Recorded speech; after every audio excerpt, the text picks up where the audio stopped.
Grenville Hughes' racing career will forever be linked to another Racing Hall of Fame inductee, Mainbrace. The galloper's career was great but brief because of injury, whereas Hughes' riding days lasted 35 seasons.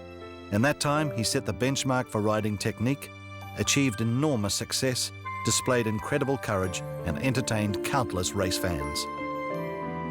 Hughes was a perfectionist in the saddle. His hands and heel style, tactical skill and courage brought home 1,270 winners, many in weight for age and classic races such as the Foxbridge Plate with Mainbrace. Hughes had dreamed of being a jockey at school.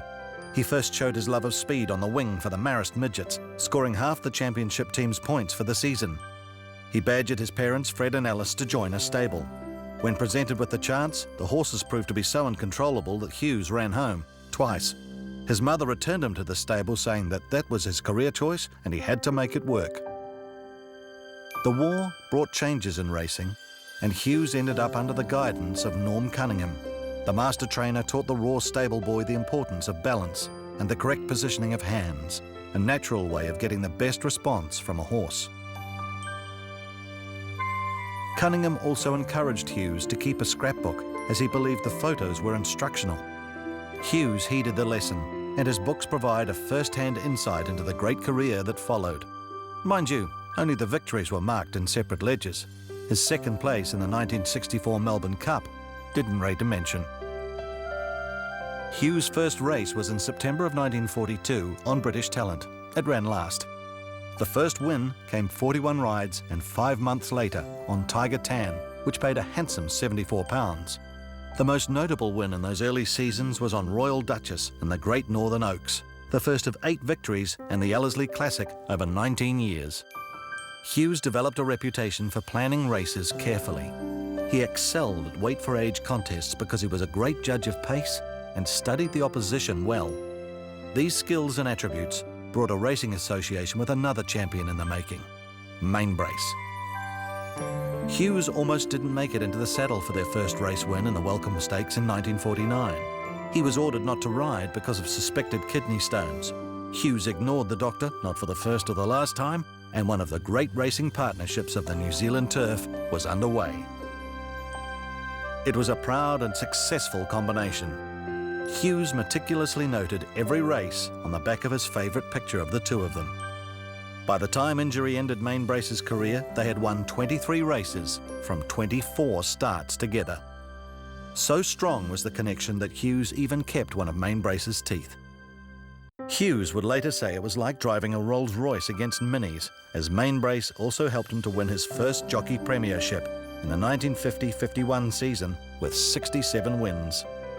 1954 provided his first and only Auckland Cup win on Arawa for Tom and Ray Werner. Another highlight with the Werners was winning on Bali High in front of the Queen Mother in 1957. He then watched in bemusement as owner Sir Ernest Davis, swept along by the occasion, gifted the horse to their royal guest.